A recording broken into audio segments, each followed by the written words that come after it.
Wala ng traffic.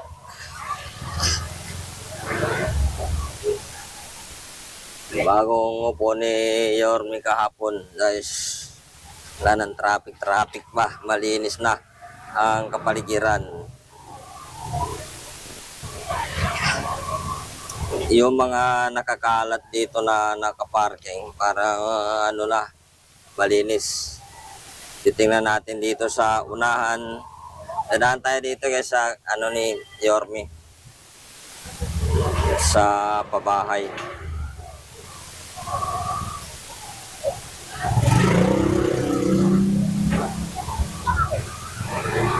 Pero dito nakita niyo maluwag na.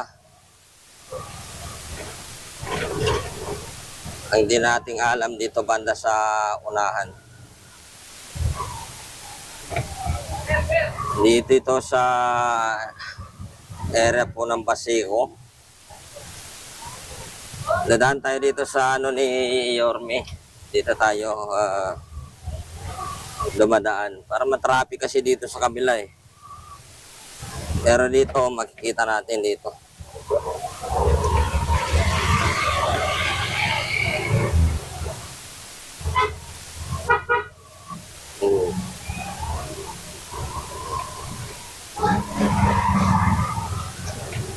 Dito naman sa pabahay ni Yorme, ano naman nandito na nakaparking lang dyan sa gilid.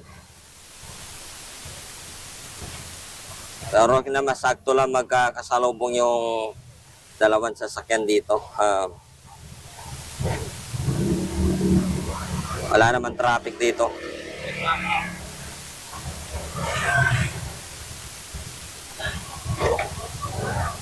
Maluwag na. Kakaupo na ni ano kahapon, take out ni Yorme. So ngayon nakikita natin wala tayong nadaanan na ano, basura.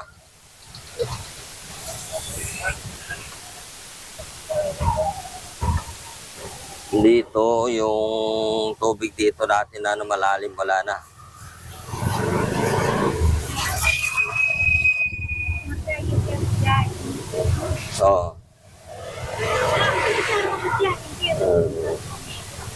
So ito makikita natin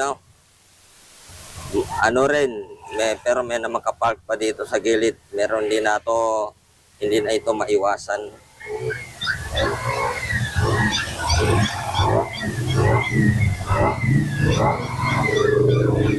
Traffic lang tayo dito konti kasi may ano dito, may trouble na ano. Yan, sinalubong pa. Ayan. Grabe, para kung hindi ka nakakalabaw sa probinsya dito, ikaw maging kalabaw dito sa Manila.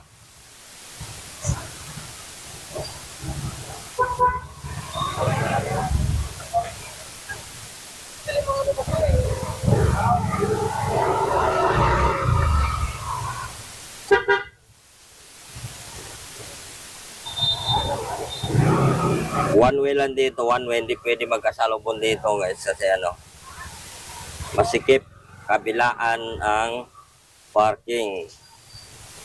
Dito ka lang sa gitna makadaan.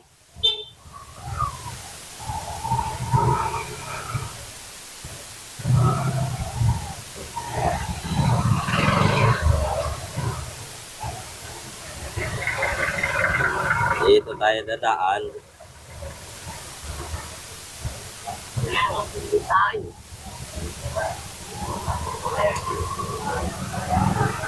Ano naman dito yung mga basura, walang basura. May nakalalagyan na sa mga tamang lagayan.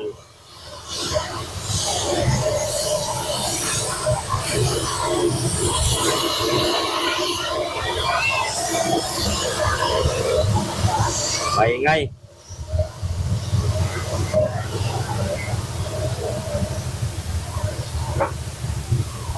Laluwagan lang ng konti. Dito medyo maluwag na kasi ano pa naman,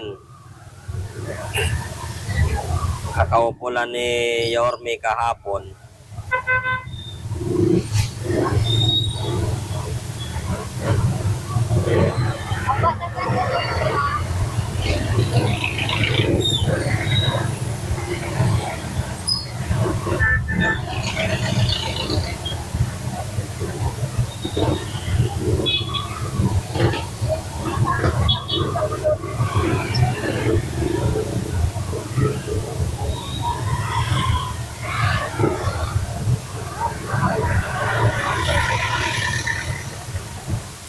Dito, nakikita natin talaga malaking pinagbago. Kasi dito, pag dito pa lang, traffic na. Tapos yung mga ano dito tuwing hapon, sisilipin natin. Yung tuwing hapon dito na mga kainan, wala na dito. Pinagtatanggal na.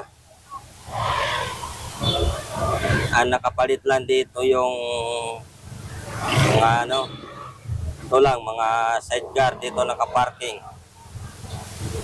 Wala na yung mga kainan dito sa gilid na ito. Natanggal na lahat. Kasi yung dito tuwing hapon, maraming tao dito na ano. Kasi may mga gawa na mga steak o anong meron na kainan dito pag tuwing hapon. Pero ngayon wala na dito. Malinis.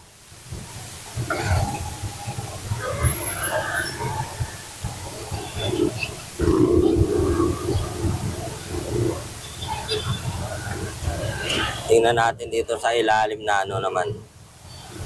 Anong pinagbago dito? Kasi minsan marami kasi nakatira dito eh.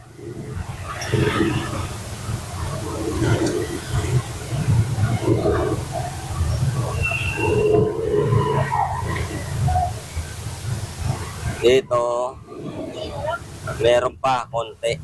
Pero wala na yung bahay nila dito. Ano lang, upuan na lang na natitira. Upuan. Yun dito naman sa gilid. Tingnan natin dito. Ayun, dito hindi pa nangatanggal pero parang tatanggalin yata. Ang mga enforcer dito napapalit, kulay puti na yung kanila mga ano, uniforme kulay puti. Wala na yung ano, puti na.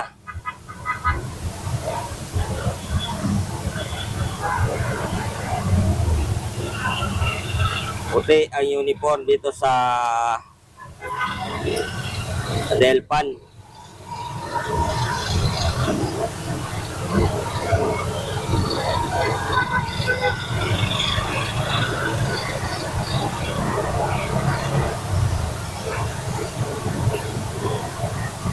Pakyat ng Delpan, ano, Delpan papuntang Pier. So, okay naman ang daloy ng mga sasakyan, walang traffic din. Sakto lang.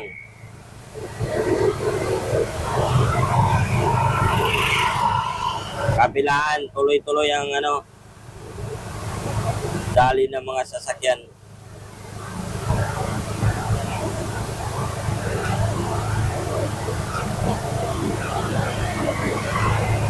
Yung mga container ba na nakaparking, yun dito na lang papasok, hindi lang makatuloy kaagad. Ito lang nandito sa ibabaw ng tulay.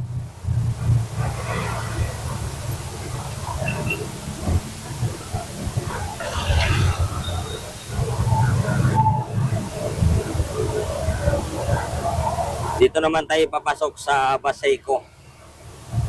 Ito, may mga kartilya dyan na lang. Nakakot na yung mga gamit nila. Nandun na natulog sa gilid. Sa higan, naantok.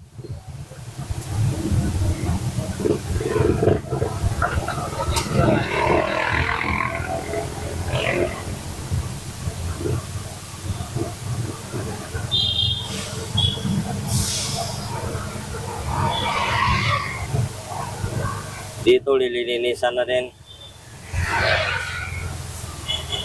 Tinabasan.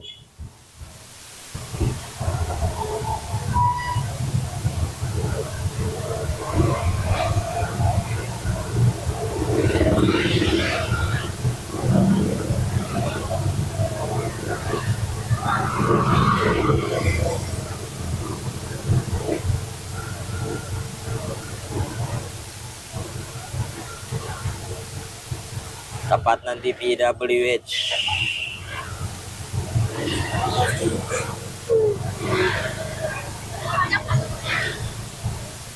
Takuma.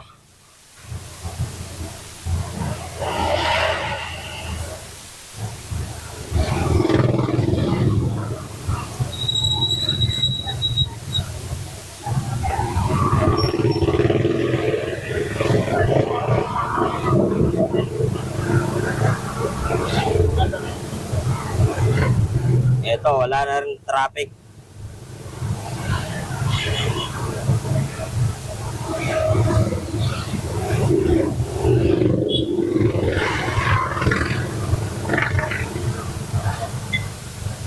Wala, delikado yung mga bata. Baka pagkamal yung dyan, mapakan yung paa.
Dito okay naman, wala rin traffic. Dito hindi natin alam dito sa loob. Kasi nakapasok na tayo ng Baseco. Dito naman natin makikita sa loob kung okay ba yung daanan dito. Papasok tayo dito. Kanina dito tayo sa pabahay ni Yorme Dumaan. Ngayon dito naman tayo para makita natin dito sa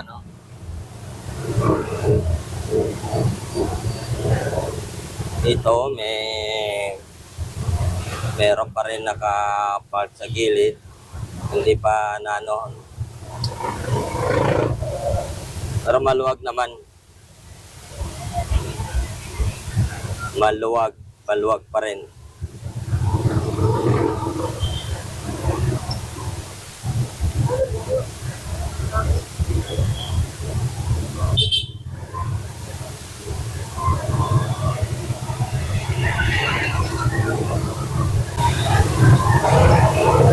Ito yung galing Divisoria, Pier. Ito dito sa Baseco, ganito lang karami mga dito guys, mga tricycle. Seconds lang dito pag nakapara ka dito, napakahaba na lang traffic. Pila nila, mahabang pila nila, mga 10 minutes papaano ka dito, mapahinto ka. Mahaba na ng pila ng mga tricycle na to pagka traffic.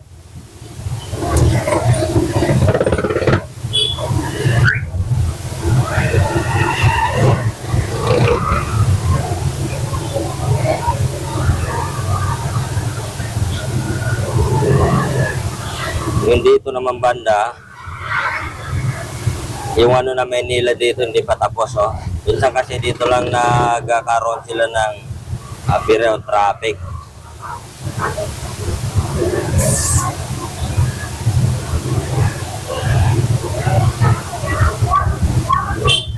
Kasi yung karsada dito napakpak. Kaya minsan yung iba umiiwas sa mga butas.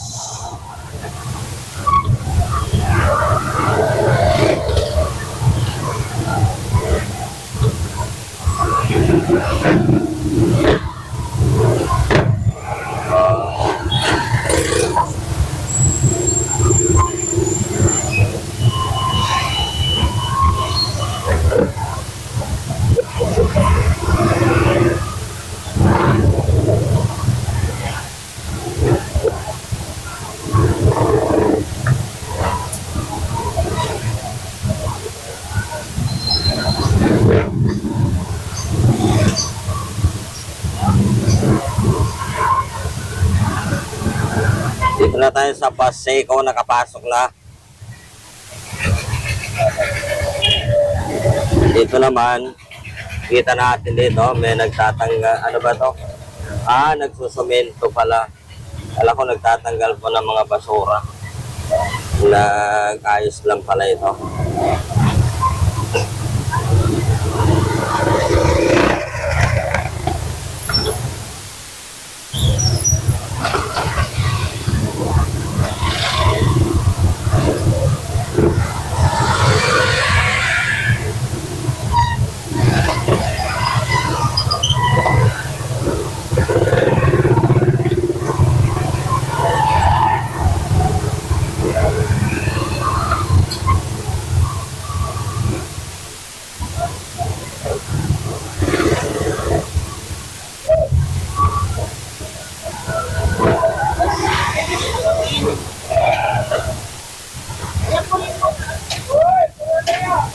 Nahirapan siya. Dali.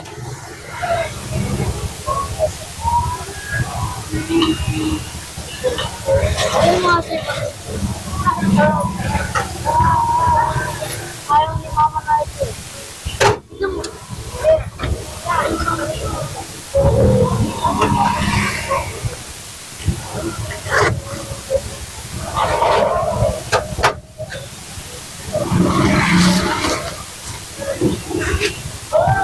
Dito tayo ngayon sa Paseco. Pasok tayo. Silip natin guys dyan na maluwag naman. Dito na maluwag din ang ating daanan dyan. Nasa Paseco tayo ngayon. Yan po ang mga tricycle po dyan na mga bumibiyahe. Napapansin lang guys, wala namang yung mga traffic, wala naman.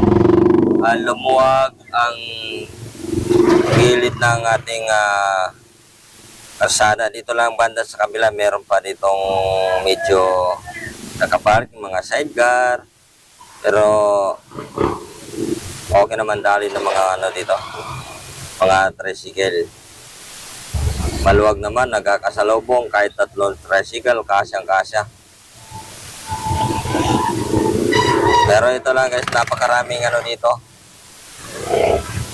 Kung tricycle lang pag-uusapan dito sa Paseco, grabe. Ito, napakaraming mga tricycle yan dyan. Ilan seconds lang na sila, naharang sila. Umahaba yung traffic. Mata-traffic sila na mahaba, magka-bol-bol pag umabot ng mga 15 seconds o 10 seconds na may makaharang sa kanilang unahan. Therefore, sige na magkaka-traffic. Pero ito, nakikita natin maliwalas naman, malinis. Magandang dali ng mga tricycle.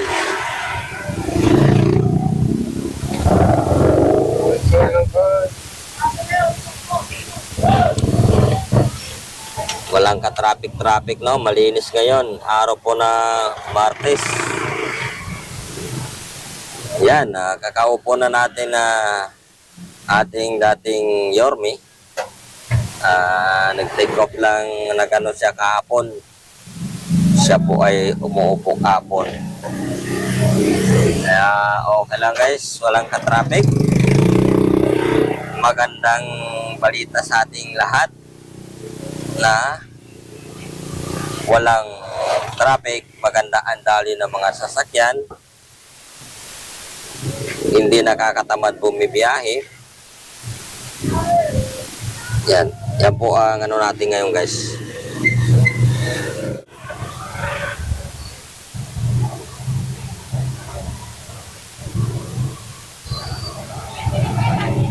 Wala pa yung 98 pa nakita.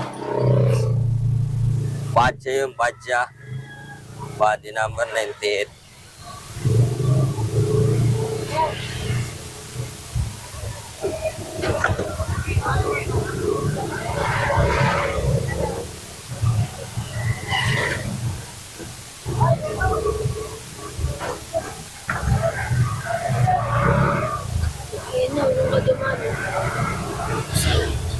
Saan? May say. Oo. Hindi nga nakita eh. Dinuwi. Ano ba yan?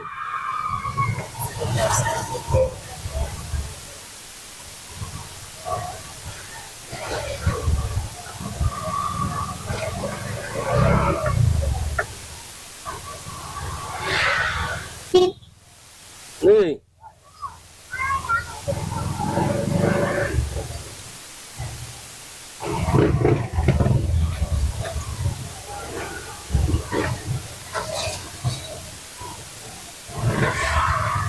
Papasok tayo dito.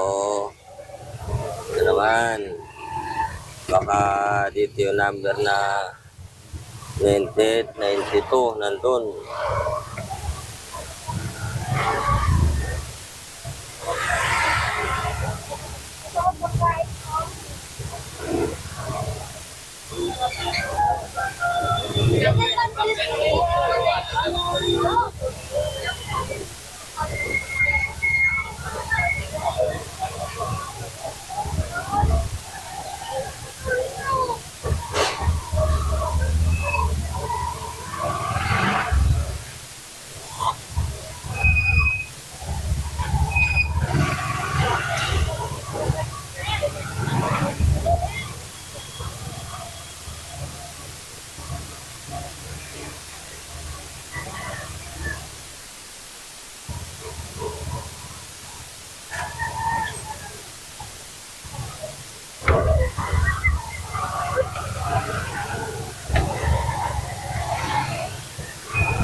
Nga, lubak. Ano?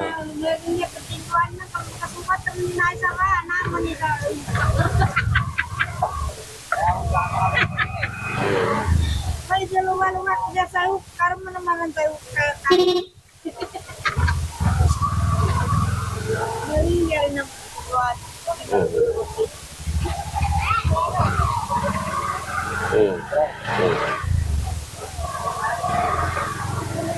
Malubak, lubak, lubak.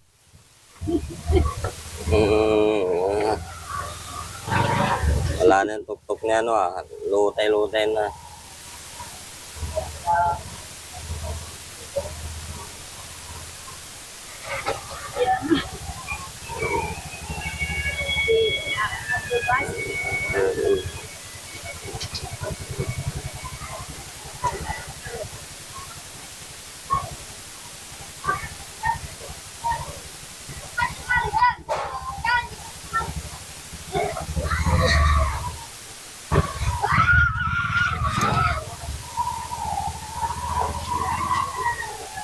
Ano ba ikaw sa bukandado?